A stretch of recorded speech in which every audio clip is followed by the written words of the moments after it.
నెల్లూరు జిల్లా వెడవలూరు మండలం రామలింగాపురం గ్రామ నాయకులు, కార్యకర్తలు, అభిమానులు కలిసి మాజీ సీఎం వైఎస్ జగన్మోహన్ రెడ్డి జన్మదిన వేడుకలు రామతీర్థం సెంటర్లో కేక్ కట్ చేసి అన్నదాన కార్యక్రమం ఏర్పాటు చేసి శుభాకాంక్షలు తెలిపారు. ఈ కార్యక్రమంలో నాయకులు మాట్లాడుతూ ముందుగా మాజీ సీఎం జగన్మోహన్ రెడ్డికి జన్మదిన శుభాకాంక్షలు తెలుపుతూ గత వైసీపీ ప్రభుత్వ పాలనతో పోలిస్తే ప్రస్తుత పాలన సరిగా లేదని, ఎన్నికల ముందు చెప్పిన మాటలేవీ నెరవేర్చలేదని వ్యాఖ్యానించారు. మరలా ఈ పరిస్థితి మారాలంటే జగన్మోహన్ రెడ్డి సీఎం కావాలని వైసీపీ నాయకులు కోరారు. ఈ కార్యక్రమంలో రామలింగాపురం గ్రామ నాయకులు, కార్యకర్తలు, అభిమానులు పాల్గొని కార్యక్రమాన్ని విజయవంతం చేశారు.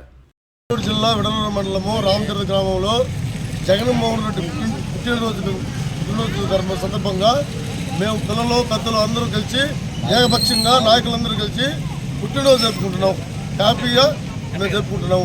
మళ్ళీ జగన్మోహన్ రెడ్డి సీఎం కావాలని కోరుకుంటూ అందరూ చిన్న కానించి పెద్దలు కానించి మొత్తం మళ్ళీ జగన్మోహన్ రెడ్డి సీఎం కావాలని కోరుకుంటున్నారు. జగన్మోహన్ రెడ్డి గారు ప్రతి పథకం అన్నీ ఇచ్చుకుంటూ వచ్చాడు. అదే చంద్రబాబు నాయుడు గారు వచ్చి కానీ ఏమేమో చెప్పాడు. ఒక్క బిడ్డ 15,000 ఇస్తానన్నాడు, 2 బిడ్డలుంటే 30,000 ఇస్తానన్నాడు, 3 బిడ్డలుంటే 40,000 ఇస్తానన్నాడు, 4 కానుంటే 60,000 ఇస్తానన్నాడు.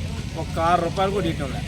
పిల్లకాయల చదువులకైతే ఏదో చెప్పాడు చంద్రబాబు నాయుడు, కానీ ఒక్క రూపాయి కూడా చదువులకు ఇవ్వటంలే.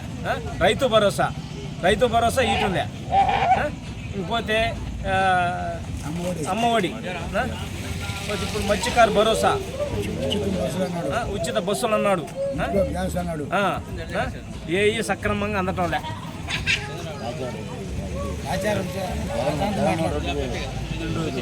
ఈరోజు జగన్మోహన్ రెడ్డి పుట్టినరోజు సందర్భంగా అందరూ వచ్చి మా తగ్గట్టుగా మేము చేసుకున్నాము, లక్షణంగా జరుపుకున్నాం. జై జగన్, జై జగన్, జై జగన్, జై జగన్, జై జగన్, జై జగన్, జై జగన్.